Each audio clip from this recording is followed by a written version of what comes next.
Hello friends, नमस्कार। Welcome back my channel target teacher job. मैं प्रियंका स्वागत करती हूँ आप सभी का आपके अपने चैनल टारगेट टीचर जॉब में। दोस्तों, आज हम बीएड प्रथम वर्ष चतुर्थ प्रश्न पत्र शैक्षिक प्रशासन एवं प्रबंधन के बारे में पढ़ेंगे और ये है आपका लेक्चर नंबर 17। तो चलिए देखते हैं क्वेश्चन। माध्यमिक शिक्षा आयोग 1952-53 द्वारा प्रस्तावित बहुउद्देशीय विद्यालय के संप्रत्यय की व्याख्या कीजिए। तो चलिए देखते हैं उत्तर क्या है। बहुउद्देशीय विद्यालय, माध्यमिक शिक्षा आयोग 1952-53 को हम लोग कल पढ़े थे। मुदालिर आयोग भी कहते हैं।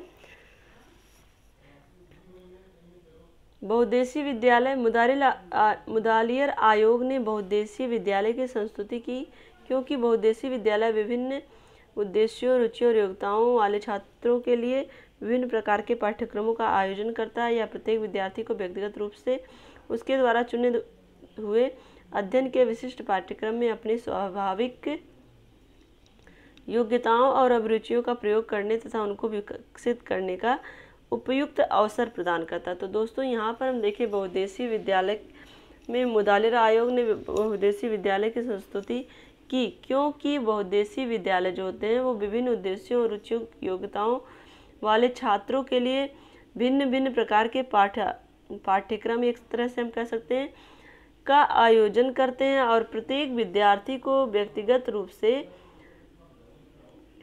उसके द्वारा चुने हुए अध्ययन के विशिष्ट पाठ्यक्रम में अपनी स्वाभाविक योग्यता, जो भी उनकी योग्यता रहती है, अपने योग्यता के अनुसार वे पाठ्यक्रम का चुनाव करते हैं और उसमें अभिरुचियों का प्रयोग करने तथा उनको विकसित करने का उपयुक्त अवसर प्रदान करता है। तो ये जो होते हैं बहुउद्देशीय विद्यालय, एक तरह से बालकों की रुचियों के अनुसार उनकी पाठ्यक्रम को निर्धारित करवाते हैं जिससे वो उसमें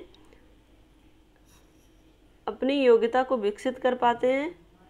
इन विद्यालयों का उद्देश्य क्या होता है? विद्यार्थियों के व्यक्तित्व व केवल मानसिक या बौद्धिक ही नहीं, सर्वोन्मुखी विकास करना और राष्ट्रीय भावना का विकास करना।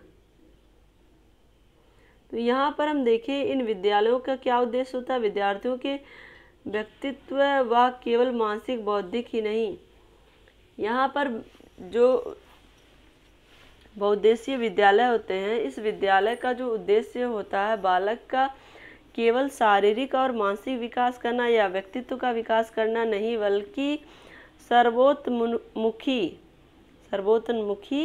का मतलब होता है हर तरफ से विकास हो, उनका चौतरफा विकास, जिसे हम कहें सर्वांगीण विकास कह सकते हैं, सर्वांगीण विकास हो और राष्ट्रीय भावना का विकास हो।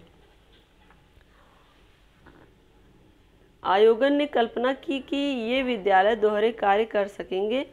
जो विद्यार्थी मध्यम शिक्षा के बाद अध्ययन समाप्त कर देंगे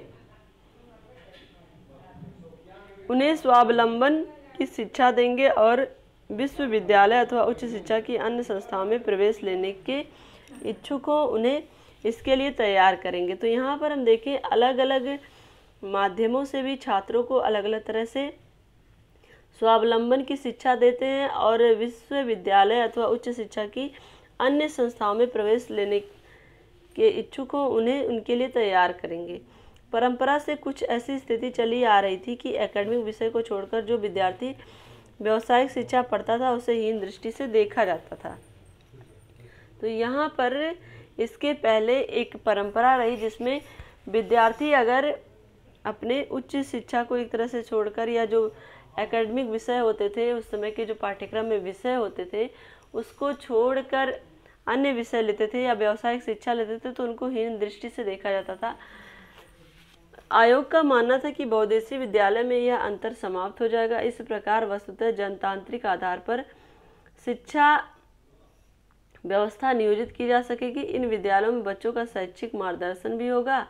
यदि कुछ समय बाद यह पता चले कि कोई विद्यार्थी गलत शाखा में चला गया तो उसी विद्यालय के अध्ययन की एक शाखा में अंतरण सुविधा हो सकेगा। तो यहाँ पर देखें कि कभी कभार अगर ऐसा भी हो जाए कि बालक ने गलत शाखा चूज कर लिया तो उसी विद्यालय की दूसरी शाखा में वो अपना स्थानांतरण करवा सकता था। तो एक तरह से कहीं ना कहीं व्यवसाय भी चुनने की स्वतंत्रता थी। इस तरह से कहीं ना कहीं पहले के जो एक परंपरा जो आ रही थी कि उसी जो भी पाठ्यक्रम है, विषय पाठ्यक्रम जो पहले के बनाए उसी को ही लेना है। अगर कोई व्यावसायिक शिक्षा चुनता है तो उसको हीन दृष्टि से देखा जाएगा। तो ये सारी परंपराओं को एक तरह से तोड़ने का काम था बहुउद्देशीय विद्यालय। और बहुउद्देशीय विद्यालय के माध्यम से छात्रों में उनकी रुचियों के अनुसार उनके विषय को चुनने की स्वतंत्रता हो गई थी। तो कहीं ना कहीं एक तरह से बालक अपनी इच्छा अनुसार अपने विषय को चुन सकता था। ये विद्यालय अपनी भूमिका ठीक से निभा सके, इसके लिए आयोग ने इनकी विशिष्ट प्रकार का पाठ्यक्रम अभिषिक्त किया, जिसे 2 भागों में विभक्त किया गया, मूल विषय तथा वैकल्पिक विषय। वैकल्पिक विषय मूल विषय में 2 भाषाएं, सामाजिक अध्ययन और सामाजिक विज्ञान, गणित एवं एक विकल्प, इस प्रकार कुल 5 विषय रखे गए थे। तो इसमें देखेंगे हम मूल विषय और वैकल्पिक विषय। मूल विषयों में 2 भाषाएं थी, सामाजिक अध्ययन और सामाजिक विज्ञान, गणित एवं एक विकल्प, इस प्रकार कुल 5 विषय रखे गए थे।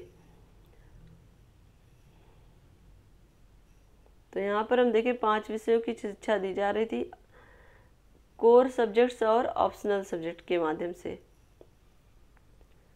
वैकल्पिक विषयों में विद्यार्थी की विभिन्न रुचियों, आवश्यकताओं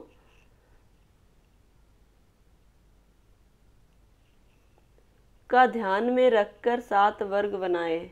यहाँ पर हम देखें तो जो वैकल्पिक विषय थे, विद्यार्थियों की विभिन्न रुचियों, आवश्यकताओं और योग्यताओं का ध्यान में रखकर 7 वर्ग बनाए गए थे। विद्यार्थी को किसी एक वर्ग से 3 विषय लेने हैं। वर्ग है मानविकी विज्ञान, प्राविधिक, वाणिज्य, कृषि, ललित कला, गृह विज्ञान। तो यहाँ पर देखिए इन 7 वर्ग में से किसी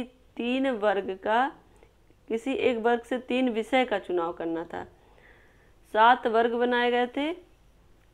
योग्यता को ध्यान में रखकर विद्यार्थी को किसी एक वर्ग से 3 विषय लेने होते थे, और वो वर्ग होता था मानविकी विज्ञान, प्राविधिक, वाणिज्य, कृषि, ललित कला और गृह विज्ञान। तो यहाँ पर हम देखें कि किस तरह से बहुउद्देशीय विद्यालय के माध्यम से छात्रों को उनके आवश्यकता के अनुसार, रुचि के अनुसार और उनकी क्षमता के अनुसार वो अपना सब्जेक्ट चुनाव कर सकते थे।